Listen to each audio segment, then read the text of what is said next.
Hello and welcome back to our channel. So today in this video we are going to discuss about how to fix TikTok Shop product not showing. So without wasting much of our time, let's get straight into the video.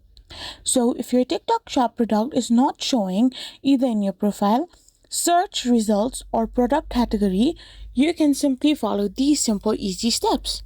So first of all, check for product approval status. You need to simply go to TikTok Shop Seller Center and tap on product management.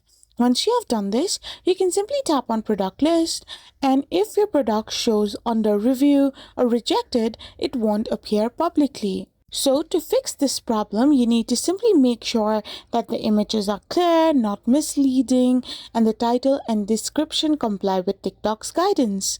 You can also ensure product is in stock and active, and lastly, confirm that it is linked to your TikTok videos or live. So this way you can simply find and fix the TikTok Shop product not showing problem.